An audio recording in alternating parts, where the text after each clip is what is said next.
In Deep Dive series, today we'll talk about the topic My Understanding About God. So, the purpose of this video is to provide a new perspective to a very complex yet a simple topic about God. This video is created only for the purpose of information sharing, and the information shared in this video is purely personal opinion and information collected from talking to different people around the world. If you don't find it useful or meaningful, please ignore. The topics for the first part of this video include what, who, or how is God? I know this is a very complicated question. If you ask this question to every different people around you, I'm sure you'll get different answers. As a very standard approach, I try to search this in Google, and the Google says God, the supreme or ultimate reality. But when I was talking to different people around the world, in Europe, in Asia, in other rest of other parts of the world, so they gave me very, very different answers to this question. So, so you could point at different things when you're talking about God. Some point at some books, some point at some buildings, it's like temple or mosque or church, and some point at some idols, some other objects. Some even point at some people like their parents, teachers, mentors. So basically, there are different approaches or different perspective for this question. However, anyway, from my point of view, so what I learned from this activity is God is faith. So God is what you believe God is. So there is no better definition than that, in my opinion, because there was no clear pattern in the answers that I heard from different people. So the next question is, have anyone seen God? I mean, from a physical presence point of view, at least my understanding is no one have ever seen or touched God. But if someone else has a different opinion, of course, feel free to comment in the chat or reach out because my knowledge in this topic is very limited. But if you ask this question, have anyone felt God? The immediate answer is yes, I have felt God. Uh, I have experienced God. I have felt His presence or feeling around me. Although I couldn't physically see or touch Him, I could see the presence. There was something that was beyond our capability or our reach, which made that possible. Or I'm sure if you ask this to different people, they will have something to tell about this. So this is the same same experience I have when I talk to different people from different parts of the world. Yes, so the level of belief is of course not the same, but they have something to tell about this. So yeah, now you can decide how based on the information that I just provided. So then the third important question in this case, so how many gods could possibly exist? Because if you compare the understanding about God in different cultures, you can look for different regions, different religions, whether it's a civilized or a tribal category, or different groups that exist around the world. So there are countless number of understanding about God, and the interesting thing is what you or what we believe uh, about God and the do's and don'ts that we believe in this theme in this topic God is actually very contradicting in different cultures. So meaning what you think is a complete no-go is something what the other culture believes, or that's how they see God. So that means even both these cultures, they believe, they have strong faith, and they are happy. They have all reasons to believe and they follow their culture. So, but still, they both could work. So that simply means the understanding or the God is not something that is, in my opinion, not universal, but it is clearly different for different people, and still it's working fine. So, well, now you can answer this question by yourself. I don't want to give my comment here. How many gods could possibly exist, and how could they coexist? So, even so, this is an interesting question I couldn't answer by myself, but yeah, I'm happy to hear your thoughts as well. Thanks for watching this video. Yeah, so as I said in the beginning, so this is purely a personal opinion. I'm happy to hear your thoughts as well. If you don't like it or if you disagree, please ignore. In deep dive, we will discuss about knowing God and what He wants. This is the second part of the video, and please make sure to read the disclaimer before continuing this video. So in the last video, we talked about God and different forms and representations that we can see different in around the world. And today, the first topic is what God needs from you. Because sometimes when I ask this question to different people from different culture and different regions, some of these, although not directly, some of these were the answers which I could get. So some believe that okay, you give some money back to God, so God gives you all this wealth and prosperity, and then you give a little back to Him. So that is enough, because that's what we could all he could do. And they said, ah, that's enough. And also another opinion or thing what he told was okay in some cultures, giving back in terms of gold or another expensive way to return the favor. Some said, okay, celebrating the different stages or different things about God makes him happy.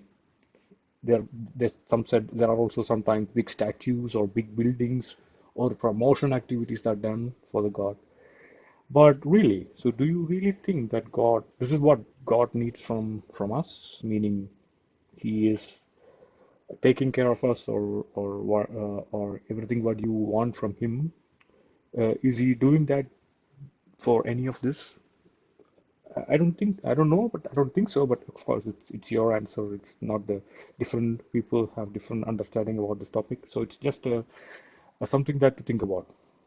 So, but the next important question is: do you think you can please God by hurting yourself? Sometimes some rituals in different beliefs. So they do they say they do some rituals in a way that they hurt yourself to as a to say thanks to the God, and which I think very strange, because I don't think God will want to see that. But still, why do you do that? Is it the best way to say to be thankful to God? Or sometimes you even hurt others or create troubles to others. So meaning for your for saving your religious beliefs, or you even hurt or create troubles to others. Do you think really this is something that God will be happy about? Not sure. Think about it. And also sacrificing animals, or there are many, so I don't know all of them, but at least these are some things which I heard, which is believed that would make God happy. Sacrificing animals, creating troubles, or hurting other people or other living beings. So yeah, something to think about. Think about it. So if if you think that none of these are the ones which can make God happy, what really, what really can you do or do to God to return the favor that you receive from Him? Yeah, I think we'll talk about this in the next video. Stay tuned. Thanks for watching. In deep dive, in third part of this video series, we'll talk about how can you help God. In the first two videos, we talked about what God is and also what you can do to make God happy. Please make sure to watch the disclaimer before continuing this video. In today's discussion, we'll talk about three different things. The first topic is why we all are different. So basically, we all know it's the law of nature that no two things in this world are exactly the same. So this exactly is the biggest constraint about God. So meaning that's why we all are different. Some people happen to be on the happy side of things. Some are more needy and need more support from God. So this is something I feel I believe that he was helpless about. So therefore we all are different. So therefore we are not the same.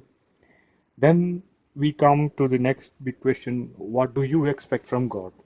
And of course, what He expects from you, which we talked about in the previous video. So of course you believe that God knows everything. He knows your wish list. He knows your concerns. He knows your priorities. So you expect God to, do that in the way that you expect from Him. At least some of us. This is the feedback when I was talking to some people. When I was asking them, okay, well, what do you think? What do you expect from God? What do you pray to Him? Of course, I got very different answers, but at least some clearly stated, yes, I want have some expectation from Him since He's the only um, superpower which can do that for me, and I believe Him. So therefore, I expect Him to do that for me. So, so before we go to the next question, it's very important. For example, the level of expectation is different. So, for example, in my point of view, the a simple way to look at it is, yeah, you need your basic things. So let's take the example of food. So if you have food for 2 times, you are you can consider yourself lucky because there are people who don't have this luxury. And if you get food for the food that you like for 2 times, then you're one step ahead. And if you get food on time for 3 times that you like, you are even luckier than a lot of people in this world. And the same, so and also same applies to your shelter, your basic other needs, and everything what you have above your basic needs.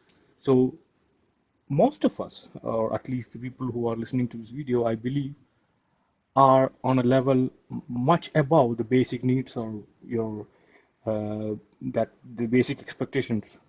So that means you are in a position to to give and support. So that's about the third question. How can you help God? So clearly we talked about the difference. So no two people in the world are the same. The living conditions or what you have or what you can give are not the same. So the simple answer to this question, in my point of view, based on the first two questions we discussed, are you can help the needy. So if you are in a good position, you happen to be on the lucky side of the story, you can help the needy. You can listen to others, just like you expect God to listen to you. And you can also spend time with others. Yeah, sometimes spending time is more valuable than spending money or giving them some money. If you can spend some time with them, so this is more valuable than anything else. And of course, taking care of yourself, your family, people around you. So this also helps God because according to the popular belief, the more you do for yourself or help yourself, then you you don't need much help from God. Yeah, and also avoid doing things that make people around you unhappy because that's exactly God that what God doesn't want you to do or this is what He's trying to avoid. But he's, as we talked in the first question, he's limited to do that. But you can help him. So this task can be, you can share tasks with him, take some delegation from him. So I think this is the best way to help God.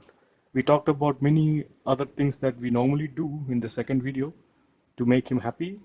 But at least for me, this is how you can help God. Stay tuned. Thank you. In the fourth part of this video series, we'll talk about the topic connecting with God. Because in the earlier videos, we talked about what or what do you think God is and what do you think make him happy and how we can help him. But it's important to also connect with him before or to make your own judgment about these topics because there is no right or wrong or true or false. So basically, this is what this topic is the last topic in this deep dive discussion. And make sure to watch the disclaimer before continuing this video. So today's discussion, how can you communicate with God? So basically, if you ask this question to anyone around the world who believes in God, the answer will be through prayers. Yes, you can pray. So praying is your way to focus, to reach a point where you are deeply in focus and where you are able to communicate to God. So again, in quotes, God is what you believe what God is. God is faith. So that's what you do normally to communicate with God. It's your direct communication with God. And basically the next question is, okay, where to communicate with God? Do you need any special facility or any institution that's already it's mandatory to do this communication with God? I don't think so. Of course, having a well-maintained, a peaceful, a main a situation that makes helps you to facilitate this to communicate with God will be definitely helpful.